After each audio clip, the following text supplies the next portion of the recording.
मित्रों, Hindi and Sanskrit by Durgesh sir channel में आप लोगों का स्वागत है। आइए, आज ये फूल फूल करके तमाम रचनाएं रहती हैं, बहुत कन्फ्यूजन होता है। आज हम सब इसको बड़े ही विधिवत ढंग से और ट्रिक के साथ पढ़ेंगे, समझेंगे। ठीक है, ये कन्फ्यूजन दूर हो जाएगा। तो आइए देखते हैं। आपको स्क्रीन पर ये दिख रहा होगा ना, ये देखिए, कागज के फूल। देखिए, कागज के फूल। देखिए, भारत में लोग क्या है ना, कागज के फूल बनाते हैं। तो भारत उसका एक भूषण, भूषण का मतलब शोभा अलंकार होता है। तो याद रखिएगा, कागज के फूल किसकी है? भारत भूषण अग्रवाल। भारत में जो है कागज के फूल का जो है भूषण बना देते हैं, तो भारत भूषण अग्रवाल की है कागज के फूल।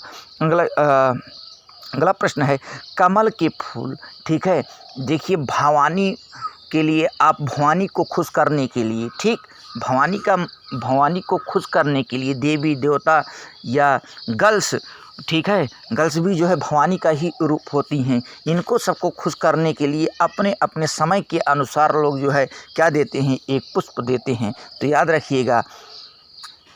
और तो भवानी प्रसाद मिश्र जी का है कमल के फूल। ठीक है, कमल के फूल गिफ्ट भी किए जाते हैं ना। अब जो नवयुवक रहते हैं वो उन भवानी को देते हैं। सबका अपना अपना सोच रहता है, थिंकिंग रहता है किस प्रकार। तो कहने का मतलब मेरा ये है कि याद करने के लिए भवानी कमल के फूल किसकी रचना है? भवानी प्रसाद मिश्र जी की है। आप समझ गए होंगे कि किस तरह से इसको समझें और याद करें कि भूलें ना। अगला है, देखते हैं कि रेती के फूल किसकी है? तो रेती, देखिए, काट देता है ना, तो धारी उसमें रहता है, तो इसलिए ध्यान रखिएगा, उसमें रेती में धार बना देता है जिस औजार में। तो रेती के फूल रामधारी सिंह दिनकर जी की है।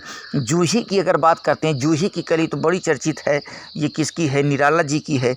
ठीक है, जूही की कली। लेकिन यहाँ जूही के फूल आ गया है, तो जूही के फूल अगर करना है तो राम कुमार वर्मा जी का करिए, जूही की फूल। ठीक है ना।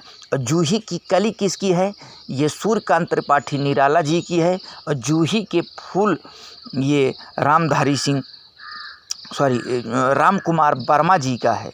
ठीक, तो आइए बात करते हैं। अच्छा, राम कुमार वर्मा जी और फिर जूही की कली उनका है, क्या कहते हैं, सूर्यकांत त्रिपाठी निराला, दोनों छायावाद के हैं। तो जूही से ध्यान रखिएगा। छायावादी कवि ये भी हैं, छायावादी कवि सूर्यकांत त्रिपाठी निराला जी हैं, तो दोनों याद हो जाएगा।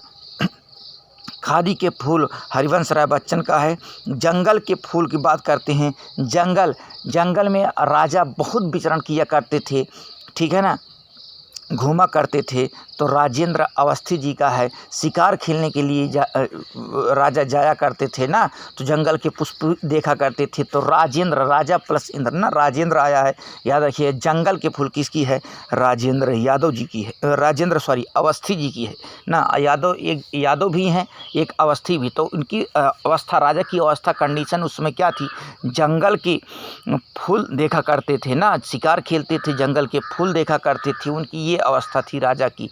तो ये जंगल के फूल राजेंद्र अवस्थी जी की है। चिता के फूल अगर बात करते हैं, इसको समझें कि चिता के फूल, देखिए, चिता अर्थात जब व्यक्ति की मृत्यु हो जाती है या चिता पे रहता है, तो वहाँ भी देखिए पुष्प डाला जाता है ना। तो चिता के फूल, और लोग क्या बोलते हैं कि राम नाम सत्य है, राम नाम सत्य है, इस तरह से आवाज़ करते हैं ना। तो चिता के फूल ये राम वृक्ष बेनीपुरी का है। ठीक है, तो वहाँ एक वृक्ष बनाते हैं, एक वो करते हैं। तो चिता के फूल याद रखिएगा कि राम वृक्ष बेनीपुरी, राम से राम नाम सत्य है, इस तरह से बोलते हैं। तो वृक्ष बना करके करते हैं आसपास। तो राम वृक्ष बेनीपुरी जी की है। सुबह के फूल ये महीप सिंह की है। ठीक है, अगला देखते हैं। रक्त के फूल ये किसकी है? ये रक्त के फूल योग।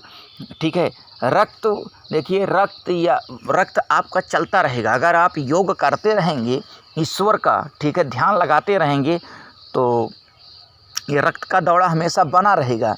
तो इसको इस तरह से याद रखें। रक्त के फूल योगेश कुमार जी का है। आगे देखते हैं नीम के फूल। अब मित्रों बताइए, नीम के जो फूल होते हैं ना बड़े ही नाजुक होते हैं और ये गिर जाते हैं, ये अपना राज नहीं कर पाते हैं, ठीक है, ये गिर जाते हैं, बड़े हल्के होते हैं, तो इस तरह से गिर जाते हैं और राज नहीं कर पाते हैं। तो गिरिराज किशोर जी का है नीम के फूल। अगला देखते हैं सेमल।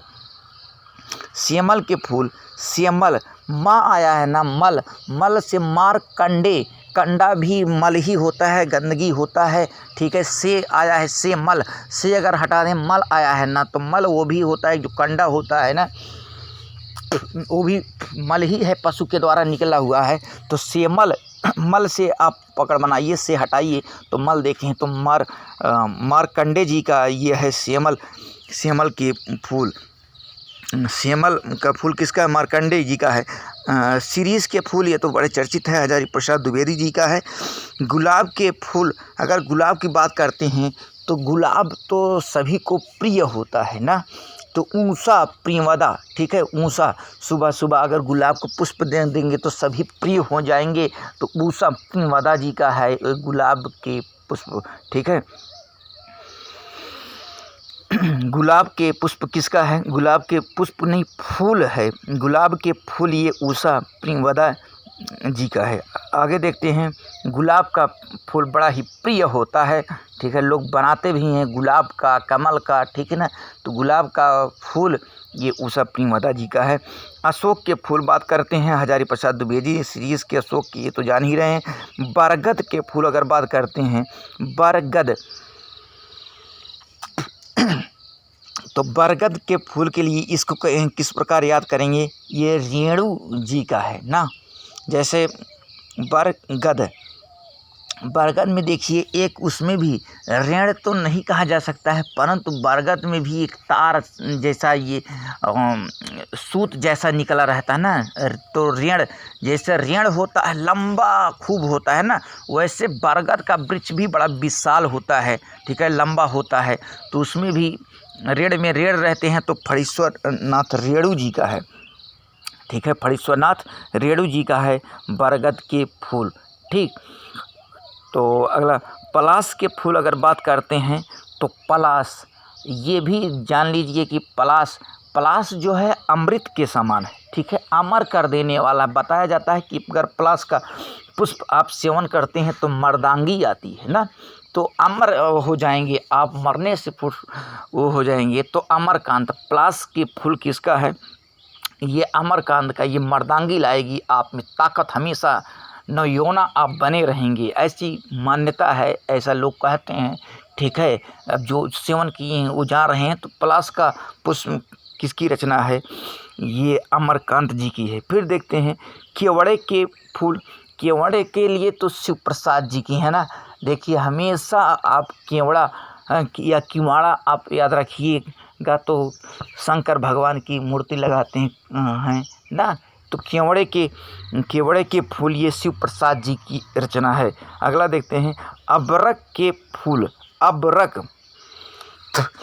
एक है अबरक के फूल, तो ये किसकी है? अबरक के फूल ये भी योगेश गुप्ता जी की है, ठीक है। योगेश गुप्ता भी और आए थे ना यहाँ रक्त के फूल लेकर के, और फिर अबरक के रक्त के फूल भी, कि रक्त आपका बना रहेगा अगर आप योग करेंगे। तो अबरक, ठीक है, अबरक के फूल भी योगेश गुप्ता, यहाँ योगेश कुमार थे, यहाँ योगेश गुप्ता हैं, ये भी ध्यान रखिएगा। रक्त के फूल योगेश कुमार थे, यहाँ योगेश गुप्ता हैं। दोपहरिया के फूल बड़ा चर्चित है, इसको तो जान भी रहे होंगे, दिनेश नंदिनी डालमिया। अच्छा, पूजा के फूल अगर बात करते हैं, ये रामधन। अब देखिए पूजा के लिए जो है पुष्प लेकर के श्री रामचंद्र जी बैठे थे ठीक है, खुश करने के लिए, इतने में जो है वो देवी गायब कर दी।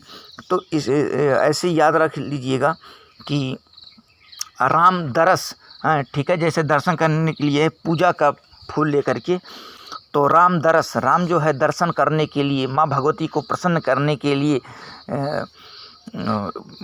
पूजा के फूल लेकर के बैठे थे। तो पूजा के फूल को लेकर के बैठे थे कौन? पूजा के फूल लेकर के बैठे थे राम। किस लिए बैठे थे? दरस करने के लिए, दर्शन करने के लिए भगवती का। तो राम दरस मिश्र जी का है पूजा के फूल, ठीक है।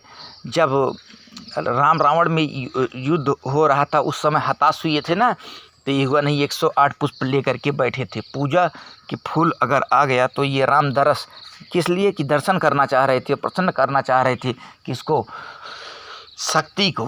तो पूजा के फूल ये रामदरस मिश्र जी का है। अगला देखते हैं अधखिला फूल, ये बड़ा चर्चित है। अध, ये मैं इसमें देखिए धा आया है तो आप याद कर सकते हैं अधखिला फूल, तो ये अध आया है ना, तो अध से हरिऔध जी, औध में भी आया है, अधखिला हरिऔध जी का है। फूलों का गुच्छा की अगर बात करते हैं तो देखिए अपना एक फूलों का गुच्छा बना कौन दिए हैं, भारतेंदु, भारत के जो इंदु हैं, और इंदु चंद्रमा का पर्यायवाची होता है, वो भी देखिए गुच्छा ही प्रकार का होता है, उसमें तमाम लगे होते हैं। हरिश्चंद्र, तो भारतेंदु हरिश्चंद्र जी की ये रचना है, कौन सी, फूलों का गुच्छा। तो हम आशा करते हैं मित्रों समझ में आया होगा। धन्यवाद।